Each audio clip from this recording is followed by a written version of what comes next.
रोजगार विभाग होशियार होशियार होशियार रोजगार विभाग होशियार होशियार होशियार रोजगार विभाग हाय हाय हाय हाय हाय हाय रोजगार विभाग हाय हाय हाय हाय हाय हाय रोजगार विभाग हाय हाय हाय हाय हाय আমি মুক্তিখন দেখা পাইছো আপোনালোক সদায় এনেকে স্টাফ কেজন আছে এটো আমাৰ কাৰ্যালয় নিয়মেকে থাকে না জানো স্টাফ কেজন আছে আপোনালোকৰ আজি যে আহিছে আপোনালোক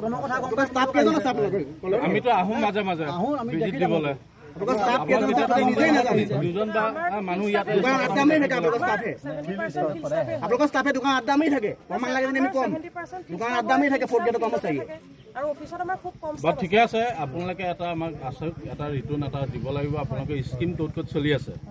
আৰু সেই স্কিমৰ দায়িত্বত কোন কোন আছে যেই হিচাপে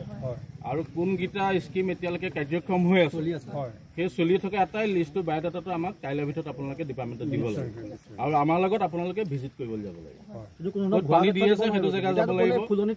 পানী দিয়া নাই আপোনালোকে কিন্তু ষ্টাফ পেটত আমাৰ লগত আছুৰ লগত যাব লাগিব দুটা স্কিম আমাৰ বিকল হৈ আছে আমি অলৰেডি এষ্টিমেট আমাৰ পঠোৱা হৈছে নাই স্কিমটো আপোনালোকে আহিয়ে থাকে স্কিম আহি থাকে পানীটো আপোনালোকে পথাৰত দিব পৰা নাই আপোনালোকৰ স্কিম আহি থাকে ৰিপেয়াৰিঙৰ নামত টকা আহি থাকে গতিকে সেইবোৰ ক'ত ব্যয় হয় তাৰ কোনোতো হিচাপ নাথাকে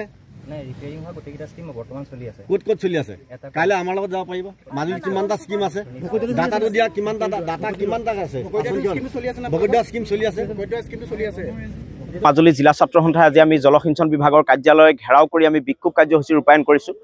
আমাৰ মূল কথাটো হ'ল যে বৰ্তমান সময়ত সমগ্ৰ অসমৰ লগতে মাজুলীটো কৃষকসকলে মূৰে কপালে হাত দিবলগীয়া পৰিৱেশ সমগ্ৰ মাজুলীটো মৰুভূমি সদৃশ এক পৰিৱেশ হৈ আছে তাৰ পিছতো এই জলসিঞ্চন নামৰ যিটো বিভাগ এই বিভাগটোৱে যেনেধৰণে ৰাইজক কৃষক ৰাইজক খেতিপথাৰত পানী যোগান ধৰিব লাগে তাৰ তেওঁলোক চূড়ান্তভাৱে ব্যৰ্থ হৈছে আৰু এই জলসিঞ্চন নামৰ যিটো বিভাগ আছে তেওঁলোকে যি সময়ত তেওঁলোকে কাম কৰিব লাগে সেই সময়ত তেওঁলোক অফিচত শুই বহি কটায় তাৰ পিছত এতিয়া বৰ্তমান যিসকল কৃষকে মূৰে কপালে হাত দিবলগীয়া হৈছে তেওঁলোক খেতিপথাৰত নামিবৰ কাৰণে অপাৰগ হৈ পৰিছে তাৰ পিছতো বিজ্ঞানসন্মতভাৱে যেনেধৰণে প্ৰতিখন পথাৰত এই বিভাগটোৱে পানী যোগান ধৰিব লাগে তেওঁলোকে পৰা নাই আৰু চূড়ান্তভাৱে ব্যৰ্থ হৈছে আৰু আমি আজি প্ৰতিবাদস্থলীৰ পৰা আমি এটা কথা স্পষ্টভাৱে আমি সকীয়াই দিছোঁ যে মাজুলীৰ প্ৰতিখন পথাৰত প্ৰতিগৰাকী কৃষকে পানী যোগান পাব লাগিব আৰু তেওঁলোকে কৃষি কৰ্মত নিয়োজিত হ'ব পৰাকৈ সকলো সা সুবিধা পানীৰ সকলো সা সুবিধা এইটো বিভাগে কৰি দিব লাগিব অন্যথা এই প্ৰতিবাদ আজি আৰম্ভ হৈছে আৰু আমি ধাৰাবাহিকভাৱে এই প্ৰতিবাদ আগবঢ়াই লৈ যাবলৈ আমি বদ্ধপৰিকৰ হৈ থাকিম